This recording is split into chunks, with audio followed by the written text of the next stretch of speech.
Next ಓಂ ಅತ್ಯುದ್ರಿಕ್ತ ವಿದೋಷಸ್ವತಮಃ ಜ್ಞಾನೈಕತಾನ ಪ್ರಭಾ ಸರ್ವಪ್ರಾಭವ ಶಕ್ತಿ ಭೋಗ ಪರಸತ್ಸಾರಾತ್ಮ ದಿವ್ಯಾಕೃತಿಂ ಸೃಷ್ಟಿಸ್ಥಾನ ನಿರೋಧ ನಿತ್ಯ ನೇತಿ ಜ್ಞಾನ ಪ್ರಕಾಶಾವೃತಿ ಧಾಂತಾ ಮೋಕ್ಷ ವಿಮೋಕ್ಷದಂ ಹರಿಮಜಂ ನಿತ್ಯಂ ಸದೋಪಾಸ್ಮಹೇ. ಇದಾಗಬೇಕೀಗ. ತಸ್ಮಾತ್ ಅಗ್ನೇರ್ ಯದತೃತ್ವಂ ಅಗ್ನಿನಾಮ ಪ್ರವರ್ತಕಂ ಲಕ್ಷ್ಮ್ಯಾದಿ ದೇವತಾನಾಂ ತನ್ನೈವ ಅಗ್ನೇರ್ ಅಗ್ನಿತಾತ. ಇಷ್ಟೆಲ್ಲ ಗೊತ್ತಾದ ಮೇಲೆ ಅಗ್ನಿಯಲ್ಲಿ 3 ಭಾಗ ಅಂತ ಹೇಳಿದ್ರಲ್ಲ, ಎಲ್ಲ 3 ಭಾಗ ಇದೆಯಲ್ಲ, ಆದ್ದರಿಂದ ಅಗ್ನಿ ಒಂದೇ ಮಾಡ್ತು ಅಂತ ತಿಳ್ಕೊಳ್ಬಾರ್ದು. ನಾವಲ್ಲ, ನಾವೇ ಮಾಡಿದ್ವಿ ಅಂತ ತಿಳ್ಕೊಳ್ತೇವೆ. ಅಗ್ನಿ ಮಾಡಿದಂತಾನು ತಿಳ್ಕೊಬಾರ್ದು. ಅಗ್ನಿಯಲ್ಲಿ 3 ಜನ ದೇವತೆಗಳಿದ್ದಾರೆ, ಅವರು ಮಾಡಿಸ್ತಾ ಇದ್ದಾರೆ. ಆದ್ರಿಂದ ಗೊತ್ತಾ, ಗವರ್ಮೆಂಟ್ ಸರ್ವೆಂಟ್ ಅಂದಾಗ ಎಷ್ಟು ಚೀಫ್ ಸೆಕ್ರೆಟರಿ ಕೆಲಸ ಮಾಡಿದ್ರು ಕೂಡ ಯಾರ್ದದು ಗವರ್ಮೆಂಟ್ ಸರ್ವೆಂಟ್ ಆಗಿ ಮಾಡ್ತಾನೆ ಹೊರತು ಬೇರೆ ರೀತಿ ಮಾಡಕ್ ಬರೋದಿಲ್ಲ. ತಸ್ಮಾತ್ ಅಗ್ನೇರ್ ಯದತೃತ್ವಂ ಅಗ್ನಿನಾಮ ಪ್ರವರ್ತಕಂ. ಲಕ್ಷ್ಮ್ಯಾದಿ ಅಗ್ನಿಗೆ ಅಗ್ನಿ ಅಂತ ಕರೀತೇವೆ. ಅಗ್ನಿ ಅಂತ ಕರೆದ ಮೇಲೆ ಅವ್ರಿಗೆ ಒಳಗಿರತಕ್ಕಂಥವರಿಗೆ ಅಗ್ನಿ ಶಬ್ದ ಅನ್ವಯ ಆಗುತ್ತಾ ಇಲ್ವಾ? ಆಗುತ್ತೆ, ಜಾಸ್ತಿ ಆಗುತ್ತೆ. ಯಾಕೆಂದ್ರೆ ಅವ್ರ ರೋಲ್ ಜಾಸ್ತಿ ಇರೋದು, ಗೊತ್ತಾಯ್ತಾ? ಅದು ಇಂಪಾರ್ಟೆಂಟ್. ಪ್ರವೃತ್ತಿ ನಿಮಿತ್ತ ಜಾಸ್ತಿ ಆಯ್ತು ಅವ್ರಿಗೆ, ಅವ್ರು ಇದು ಮಾಡಿಸ್ತಾ ಇದ್ದಾರೆ. ಅದರಿಂದಾಗಿನೇ ಅದನ್ನ ತಿಳ್ಕೋಬೇಕು. ಅಗ್ನಿ ಪ್ರವರ್ತಕ. ಲಕ್ಷ್ಮ್ಯಾದಿ ಲಕ್ಷ್ಮಿ ವಾಯುದೇವರು ಮತ್ತು ಮೂರು ಜನ, ಲಕ್ಷ್ಮಿ ವಾಯುದೇವರು ಮತ್ತು ರುದ್ರದೇವರು. ತನ್ನೈವ ಅಗ್ನೇರ್ ಅಗ್ನಿತ. ಇಲ್ಲ ಹೋದ್ರ ಅಗ್ನಿ ಏನ್ ಉಳಿತು ಈಗ? ಅಗ್ನಿತ ಹೋದ್ರೆ ಅಗ್ನಿಗಷ್ಟೇ ಬರ್ಲಿಲ್ಲ, ಎಲ್ಲ ಸೇರ್ಕೊಂಡು ಬಂತು. ಇವತ್ತು ಟೀಮ್ ಗೆದ್ದು ಬಿಟ್ಟಾಗ ಒಬ್ಬನ ಗೆದ್ದ ಅಂತ ಹೇಳಾಗಿಲ್ಲ. ಏನ್ ಮಾಡ್ಬೇಕು? ಏನೋ ನೋಡಿ, ಎಷ್ಟೆಷ್ಟು ಕೋಟಿ ರೂಪಾಯಿ ಕೊಡ್ತಿದಾರಲ್ಲ, ಅಲ್ಲಿ 1 ವಿಕೆಟ್ ತಗೊಳ್ದೆ, 1 ರನ್ ಮಾಡದೆ, 1 ಕ್ಯಾಚ್ ಹಿಡಿಸೆ ಹೋದ್ರು ಕೂಡ ಅವ್ನ ಸಿಗುತ್ತೆ. ಏನು ಮಾಡದೆ ಹೋದ್ರು ಕೂಡ ಅದು ಟೀಮಲ್ಲಿ ಇದ್ರೆ ಆಗ್ಬಿಡಿ. ಅವನಿಗೆ ಮಾಡಿದ್ರೆ ಬೇರೆ ಬೇರೆ ಸಿಕ್ಕಿರುತ್ತೆ. ಬಟ್ ಇದೊಂದು ಎಲ್ಲ ಈಕ್ವಲ್ ಡಿಸ್ಟ್ರಿಬ್ಯೂಟ್ ಆಗ್ಬೇಕು. ಈಕ್ವಲಿ ಟೀಮ್ ನಲ್ಲಿ ಇದ್ದವರಿಗೆ ಬೇರೆ, ಆಡದೆ ಇರ್ತಾರಲ್ಲ ಅವ್ರಿಗೆ ಸ್ವಲ್ಪ ಹೆಚ್ಚು ಕಡಿಮೆ ಮಾಡ್ತಾರೆ. ಕೆಲವು ಸರ್ತಿ ಅವ್ರಿಗೂ ಕೊಟ್ಬಿಡ್ತಾರೆ. ಎಲ್ಲರ ಪುಣ್ಯ ಕೂಡಿಸಿ ಕರ್ಕೊಂಡು ಬೇರೆ ಬಂದಾಗಾಯ್ತು. ಅತ ಆದಿತ್ಯ ನಾಮ ಈಶಾಂ ನೈವಾದಿತ್ಯಸ್ಯ ಮುಖ್ಯ. ಈ ಕಾನ್ಸೆಪ್ಟ್ ಇಟ್ಕೊಂಡೆ ನಾ ಏನ್ ಕೆಲಸ ಮಾಡದೆ ಆದ್ರೂ ಕೂಡ ವಾಯುದೇವ್ರು ಕೆಲಸ ಮಾಡ್ತಾರಲ್ಲ, ಆ ಟೀಮ್ ನಲ್ಲಿ ಎದ್ದು ಬಿಟ್ಟು ಏನಾಗುತ್ತೆ ನಮ್ಗೆ? ನಮಗೂ ಸಿಗುತ್ತೆ. ಆಚಾರ್ಯ ಪೌರಸ್ವಾಕಂ. ಯಾವ ಕಪಿಗಳು ಕೂಡ ಸಮುದ್ರ ಹಾರಲಿಲ್ಲ, ಅದು ಆ ಕಡೆ ಹೋಗ್ಲೇ ಇಲ್ಲ. ಆದ್ರೆ ಹನುಮಂತ ಒಬ್ಬರೇ ಮಾಡಿತ್ತು. ಆತ ಹನುಮಂತ ಮುಂದಿದ್ದರಿಗೆಲ್ಲ ಏನು ಕ್ರೆಡಿಟ್ ಬಂತು? ಆ ಟೀಮ್ ನಲ್ಲಿ ನಾವು ಇದ್ವಿ ಅಂತ ಹೇಳ್ಕೊಳಕ್ ಬಂತು. ಇದು ವಿಶೇಷ. ಅವ್ರು ಪಾಪ ಪ್ರಾಮಾಣಿಕವಾಗಿ ಇದ್ರು ಅವರು. ಇಲ್ಲಿ ಹೇಗಿದ್ರು ಕೂಡ ಏನಾಗುತ್ತಿದ ಕೌಂಟ್ ಆಗೋದ್ರಿಂದ ಆಚಾರ್ಯ ಪೌರೋಸ್ವಾಕಂ ಆಚಾರ್ಯಾನಿ ಚ ಭಾರತಿ ದೇವೋ ನಾರಾಯಣ ಶ್ರೀಶಃ ದೇವಿ ಮಂಗಲ ದೇವ. ಈ ಮಾತು ಎಷ್ಟು ಬೆಲೆ ಇದೆ ಗೊತ್ತಾಗುತ್ತೆ. ಮಾತು ಸುಮ್ಮನೆ ಕೂಗೋ ಮಾತಲ್ಲ, ಏನಿದೆ ಅದರಲ್ಲಿ? ಒಳ್ಳೆ ಬೆನಿಫಿಟ್ ಇದೆ ಅದರಿಂದ. ಮುಖ್ಯ ಲಕ್ಷ್ಮ್ಯಾದಿ ದೇವತಾನಾಂ ತನ್ನೈವಾಗ್ನೇರ್ ಅಗ್ನಿತಾತತಃ ಮುಖ್ಯ ಏವಂ ಆದದಾನತ್ವಂ ಆದಿತ್ಯಶ್ಚ ತದು. ಅದೇ ರೀತಿನೇ ಸೂರ್ಯನ ಗುಣ ಹೇಳಿದ್ರಲ್ಲ. ಈಗ ನಮಗೇನು ಅಭ್ಯಾಸ ಆಗಿತ್ತು? ಸೂರ್ಯ ಬೇರೆ, ಸೂರ್ಯ ಮಂಡಲ ಬೇರೆ, ಅಷ್ಟು ಗೊತ್ತಾಯ್ತು. ಆದರೆ ಆ ಬೆಳಕು ಯಾರು ಕೊಡೋದು ಅಂತ ಗೀತೆಯಿಂದ ಗೊತ್ತಾಯ್ತು, ಕೊಡೋದು. ಇದರಲ್ಲಿ ಹೇಳ್ತಾರೆ 3 ಜನ ಇದ್ದಾರೆ. ಲಕ್ಷ್ಮೀ ದೇವಿ ಇದ್ದಾರೆ, ವಾಯುದೇವರಿದ್ದಾರೆ ಮತ್ತು ರುದ್ರದೇವರಿದ್ದಾರೆ. ಮರೆಯಾಗಿಲ್ಲ. ಇನ್ನು ಗಾಯತ್ರಿ ಮಂತ್ರ ಅರ್ಥ ಆಗತ್ತೆ. ಗಾಯತ್ರಿ ಮಂತ್ರದಲ್ಲಿ ಏನ್ ಮಾಡ್ಬೇಕು ನಾವೀಗ? ಮೊದಲು ಮಂಡಲ ಹೊರಟೋಯ್ತು. ಈಗ ಮಂಡಲ ಅಭಿಮಾನಿ ಸೂರ್ಯ ಅಂತರ್ಗತ 3 ಜನ ಇದ್ದಾರೆ. ನಾರಾಯಣ ಅಷ್ಟೇ ಮಾಡ್ತೇವೆ, ಎಲ್ಲ ಸೇರಿಸ್ಕೋಬೇಕೀಗ. ಸೇರಿಸ್ಕೋಬೇಕು. ಪ್ರಾಣಾಗಿ ಹೇಳಿದ್ದು ಅದರ. ಲಕ್ಷ್ಮೀ ದೇವಿ ಇದ್ದಾರೆ, ವಾಯುದೇವರಿದ್ದಾರೆ. ವಾಯುದೇವರಿದ್ದಾರೋ ಇಲ್ವಾ? ಇದ್ದಾರೆ. ಯಾಕಂದ್ರೆ 3ರಲ್ಲಿ ವಾಯುದೇವರು ಇದ್ದಾರೆ ಹೇಳ್ಬಿಟ್ರೆ ನಿನ್ನೆ ಬಂತಾಗ್ಲೇನೆ, ಅದನ್ನ ಬಿಡ ಆಗಿಲ್ಲ. ರುದ್ರದೇವರು ಕೂಡ ಇದ್ದಾರೆ. ಆದ್ರೆ ಅಲ್ಲಿ ತಾರತಮ್ಯ ಮತ್ತೆ ಇವರು ಅವರು ಆಮೇಲೆ ನಾರಾಯಣ ಈಕ್ವಲ್ ಸಾಲ ಕೊಡೋದಿಲ್ಲ. ಈ ಮೇಲೆ ಈ ರೀತಿ ಬರ್ತಾರ. ಆದ್ರಿಂದ ರೋಜ್ ಜಾಸ್ತಿ ಆಗ್ಲಿಕ್ಕೆ ಶುರುವಾಗುತ್ತೆ. ಅತ ಆದಿತ್ಯ ನಾಮೇಶಾಂ ನೈವಾದಿತ್ಯಶ್ಚ ಮುಖ್ಯ. ದೇರ್ಫೋರ್ ಅಗ್ನಿಗೆ ಅಗ್ನಿ ಎಂಬ ಹೆಸರು ಯಾಕೆ ಮುಖ್ಯ ಅಲ್ವೋ?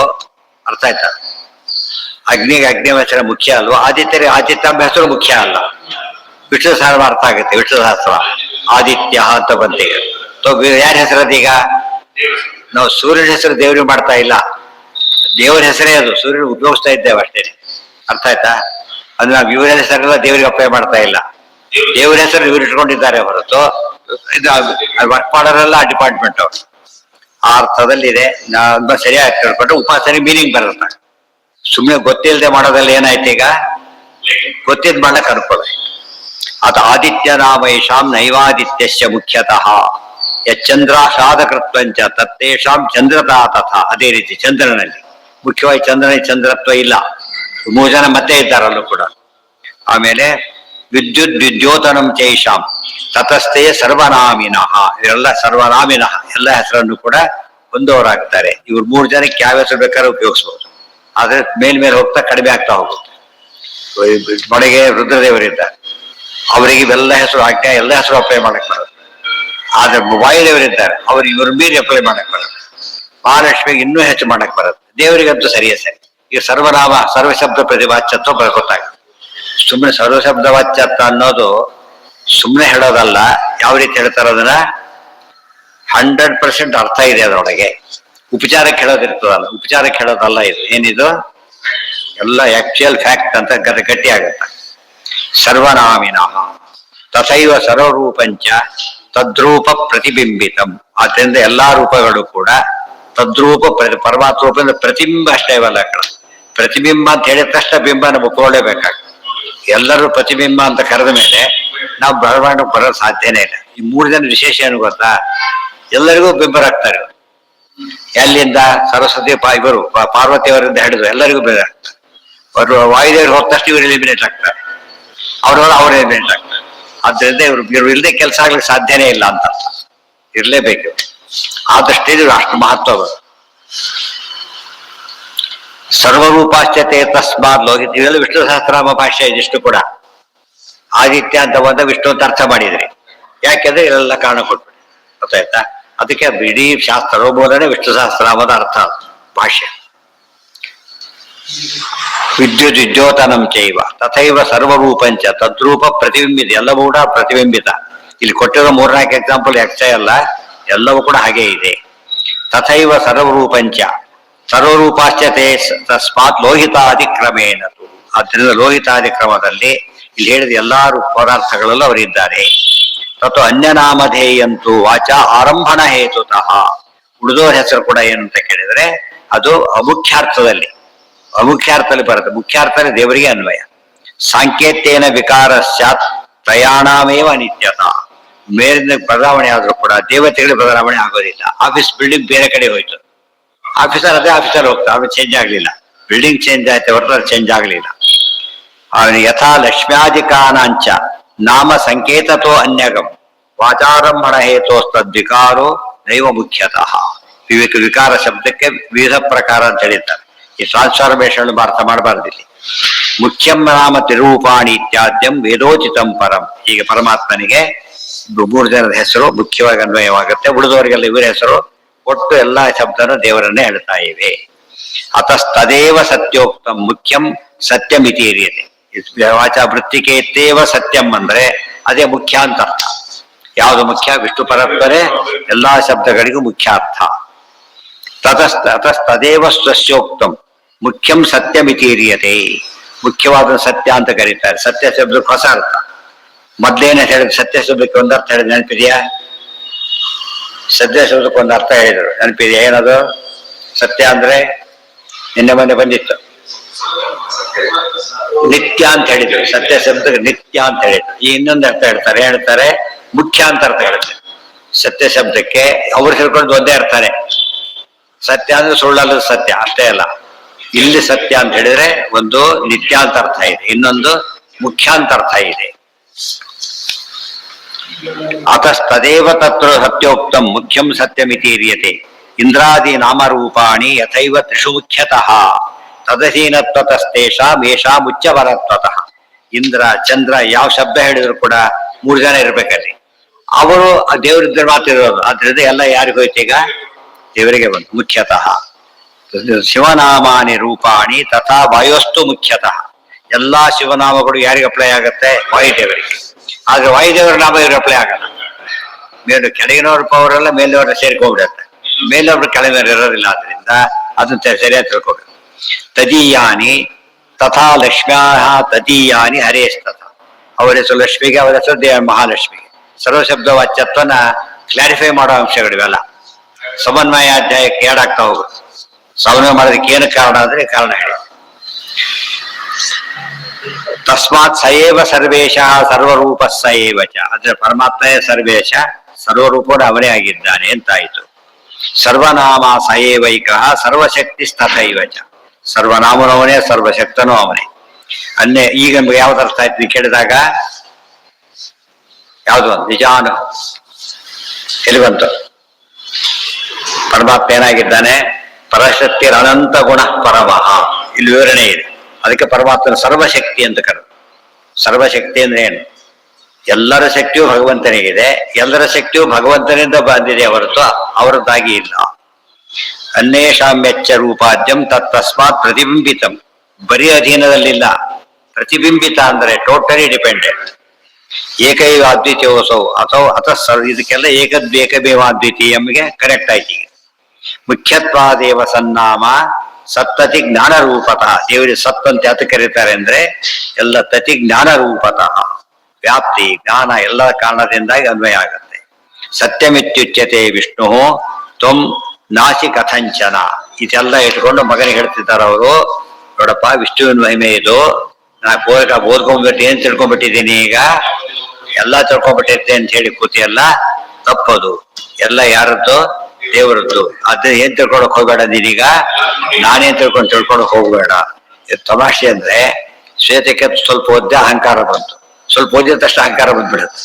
ಅದು ಭಾರಿ ಓದ್ದಾಗ ಹೋಗ್ಬಿಡುತ್ತೆ. ಸ್ವಲ್ಪ ಓದ್ದಾಗ ಬರುತ್ತೆ, ಭಾರಿ ಓದ್ದಾಗ ಹೋಗ್ಬಿಡುತ್ತೆ. ಆದ್ರಿಂದ ಹೆಚ್ಚೆಚ್ಚು ಓದ್ಬೇಕೆ ಹೊರತು ಸ್ವಲ್ಪ ಓದ ಬಹಳ ಡೇಂಜರ್ ಆಗುತ್ತೆ. ಅದಕ್ಕೇನೆ ಸ್ವಲ್ಪ ಓದೋನು ಪೂರ್ತಿ ಹೆಸರು ಕರೆಯಲ್ಲ, ಡಾಕ್ಟರ್ ಅಂತ ಔಪಚಾರಿಕ ಕರೀತಾರೆ. ನಿಜವಾಗಲಾಗದು ಯಾವಾಗ ಅವನು ಓದು ಮುಗಿಸಿದ ಮೇಲೆ ಹೊರತು ಮೊದಲಲ್ಲ. ಅಥೋ ಅನೂಚಾನಮಾನಿತ್ವಂ ಸ್ತಬ್ಧೋಷಿ ಸುತ ಇವತ್ತು. ಏನ್ ತಿಳ್ಕೊಂಡ್ಬಿಟ್ಟಿ ನೀನೀಗ?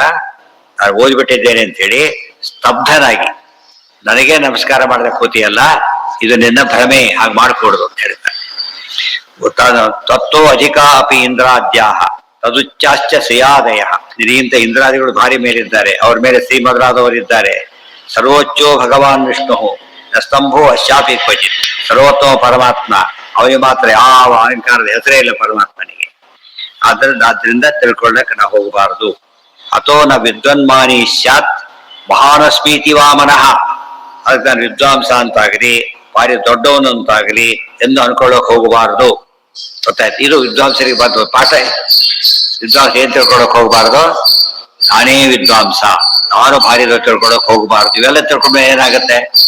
ಇವತ್ತು ನೋಡಿ, ಫಸ್ಟ್ ಎಲ್ಲಾದ್ರಲ್ಲೂ ಫಸ್ಟ್ ಬಂದಿದ್ದಾರೆ. 400 ರನ್ಸು, 10 ವಿಕೆಟ್ ತಗೊಂಡವಂತ ಇದ್ದ ಒಬ್ಬ 10 ವಿಕೆಟ್ ತಗೊಂಡ್ಬಿಡ್ತಿದ್ದ ಅವನು ಪಾಪ. 10 ತಗೊಂಡ್ ಸೆಂಚುರಿ ಹೊಡೆದಿರ್ತಾರೆ. ಇಷ್ಟಾರ್ಪಣೆ ಏನ್ ಹೇಳ್ಕೊಬಾರ್ದು ಅವನು?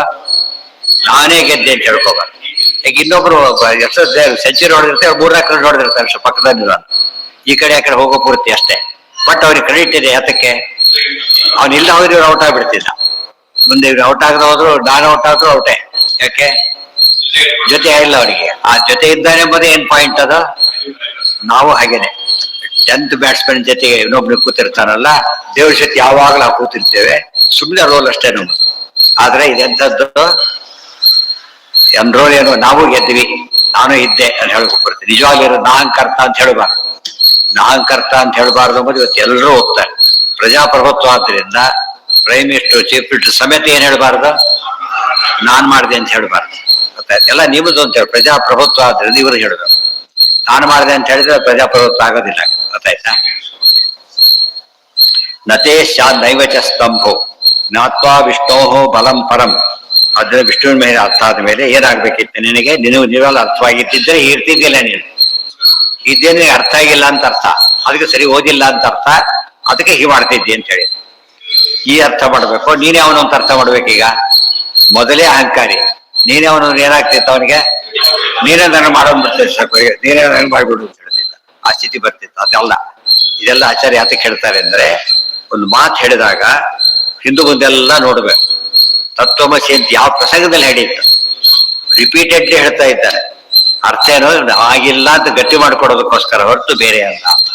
ಅವರೇ ಪ್ರಸಂಗ ಎಲ್ಲ ಬಿಟ್ಟು ಹಾಕ್ಬಿಟ್ರು. ಬರೀ ವಾಕ್ಯ ಹಿಂದಿಲ್ಲ ಮುಂದಿಲ್ಲ. ಆ ತರ ನೀನು ಹುಚ್ಚ ಒಳ್ಳೆ ಹೋದ್, ನೀನು ಅವ್ರಂದ್ರು ಆ ಕಡೆ ಡೈವರ್ಟ್ ಆಗ್ಬಿಡುತ್ತೆ. ಅವ್ರಂದ್ರ ಸರಿ ಬಾ ಹೋಗೋಣ ಬಾ, ನಿನ್ ಮೇದರಿಗಳು ನಮ್ಮ ನೋಡಿ ಹ್ಯಾ ಮಾಡಿ ಆಕ್ಷನ್ ಯಾಕೆ ತಗೋತೀರಿ ನೋಡು ಅಂತ ಹೇಳಿದ್ರು. ಇದು ಇಂಪಾರ್ಟೆಂಟ್. ಅಲ್ಲಿ ಡೈರೆಕ್ಟ್ ಇಂಡೈರೆಕ್ಟ್ ಸ್ಪೀಚ್ಗಳನ್ನ ಹೇಗಿರ್ಬೇಕು ಆ ರೀತಿಯಲ್ಲಿ ಸರಿಯಾಗಿ ಮಾಡಬೇಕು. ಅದು ಹಾಗೆ ಆಗಿದ್ದು. ಅಹಂ ಬ್ರಹ್ಮಾಸ್ಮಿ ಅಂತ ದೇವರು ತಿಳ್ಕೊಂಡ ಅಂತ ಹೇಳಿದ್ರು. ನಾವೇನ್ ಮಾಡಿದ್ವಿ, ನಾವು ಅಂದ್ರೆ ಅರ್ಥ ಮಾಡ್ಕೊಳ್ಳೋದೇ ಇದ್ದವರು, ಆಚಾರ ಬರೋವರೆಗೂ ನಾವು ಅಂದ್ರೆ ನಾವೇ ಆಗಿದ್ವಿ. ಅದೆಲ್ಲ ಬದಲಾಯ್ತು. ಏನಾಯ್ತು ಆಗದು? ಅಲ್ಲ, ವಿಷ್ಣುನ ಅಹಮ್ಮನ್ ತಿಳ್ಕೊಂಡಿದ್ದಾರೆ ಹೊರತು ನಾವು ತಿಳ್ಕೊಳಕ್ ಹೋಗ್ಬಾರ್ದು. ಗೊತ್ತಾಯ್ತು? ಅಯಾವಡನ್ನಿಟ್ ಅಂತ ದೇವ್ರು ಹೇಳ್ತಾನೆ, ಅದು ಸರಿಯಾದ. ಅಯಾಮ್ ಬ್ರಹ್ಮ ದೇವ್ರು ಹೇಳಿದ್ದು. ಇವ್ರೇನ್ ತಿಳ್ಕೊಂಡು ಅವೆಲ್ಲ ಓದೋರೆಲ್ಲ ಬ್ರಹ್ಮ ಅಂತ ತಿಳ್ಕೊಂಡು ಅಲ್ಲೇ ನಾಳೆ ಕಂಟಿನ್ಯೂ ಮಾಡಿ. ಇವೆಲ್ಲ ಯಾತಕ್ಕೆ ಇಷ್ಟೆಲ್ಲ ಬರೆದ್ರು ಅಂದ್ರೆ ಪ್ರಸಂಗಕ್ಕೆ ಏನ್ ಅರ್ಥ ಬಂತದೆ. ಮೂರು ದೃಷ್ಟಾಂತ ಯಾತಕ್ಕೆ ಕೊಟ್ಟು ಅವನ ಆಕ್ಷನ್ ಹೇಗೆ ತಿಳ್ಕೊಂಡ್ರು, ಅವ್ನು ಓದಿಲ್ಲ ಅಂತ ಹೇಗೆ ಅರ್ಥ ಮಾಡ್ಕೊಂಡು ಇಷ್ಟು ತಿಳ್ಕೊಂಡ್ಬಿಟ್ರೆ ಇದು ನೋಡಿದಾಗ ಗೊತ್ತಾಗತ್ತೆ. ಸುಮ್ಮನೆ ಓದಿದ್ರೆ ಗೊತ್ತಾಗಲ್ಲ. ಸರ್ವೇಂದ್ರಿಯ